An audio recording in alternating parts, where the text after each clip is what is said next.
கர்த்தருக்கு ஸ்தோத்திரம். பரிசுத்தமே உங்கள் ஜீவியத்தில் பிரதானமாய் இருக்கட்டும்.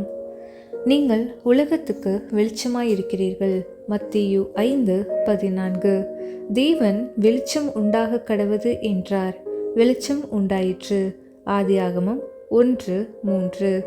தம்முடைய 6 நாள் சிருஷ்டிப்பில் தேவன் செய்த முதல் செயலாக வேதாகமத்தில் பதிவு செய்யப்பட்டிருப்பது இருள் நிறைந்த உலகில் வெளிச்சத்தை கொண்டு வந்ததே ஆகும். எனவே நித்திய ஆக்கினைக்கு பாத்திரராய் இருக்கும் ஆத்துமாக்களை இரட்சிப்பதற்காக தேவனுடைய வெளிச்சத்தை இந்த இருள் நிறைந்த உலகிற்கு கொண்டு வருவதே நம்முடைய முதல் செயலாக அல்லது சேவையாக இருப்பதாக. தேவ வசனத்தில் இருள் என்பது பொதுவாக பாவத்துக்கும் தீமைக்கும் ஒப்பிடப்பட்டிருக்கையில் வெளிச்சம் என்பது பரிசுத்தத்தை குறிக்கிறது. தேவன் கண்ட முதல் காரியம் வெளிச்சமே அன்றி வேறொன்றுமல்ல. தேவன் வெளிச்சத்தை கண்டார். ஆதியாகமம் 1:4.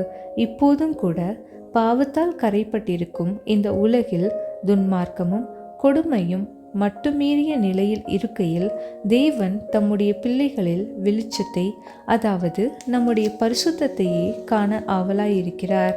தேவன் நல்லது என்று முதலாவதாக சாட்சி கொடுத்தது வெளிச்சத்தை குறித்தே அன்றி ஒரு தூதரை குறித்தோ அல்லது மனிதனை குறித்தோ அல்லது மனுஷியை குறித்தோ அல்ல. வெளிச்சம் நல்லது என்று தேவன் கண்டார். தேவன் உங்கள் ஜீவியத்தின் தூய்மையை குறித்து சாட்சி கொடுக்க கூடாதவராய் இருப்பாராயின் நீங்கள் எச்சரிக்கையாயிருங்கள். அவர் உங்களில் இருக்கக்கூடிய வேறெந்த நன்மையையும் அங்கீகரியாமற் போகக்கூடும். நம்முடைய தனிப்பட்ட ஜீவியத்தை குறித்து உன்னில் இருக்கிற வெளிச்சம் நல்லது என்று நான் கண்டேன் என்று தேவன் சாட்சி கூற முடியுமா? தேவன் முதலாவது பெயரிட்டது வானத்துக்கோ பூமிக்கோ ஜலத்துக்கோ அல்லது இருளுக்கோ அல்ல.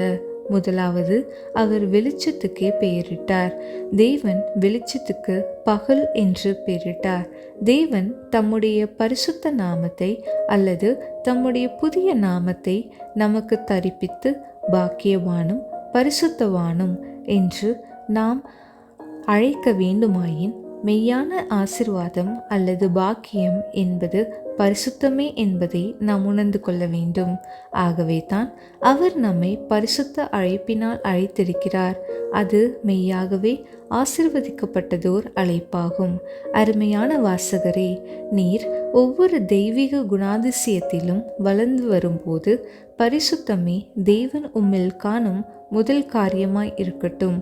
உம்முடைய ஜீவியத்தின் ஒவ்வொரு பகுதியிலும் ஊழியத்தின் ஒவ்வொரு பகுதியிலும் பரிசுத்தத்தை உம்மில் பேணி வளர்த்து உருவாக செய்கிறீரா என்பதை நீர் நிச்சயப்படுத்திக் கொள்வீராக.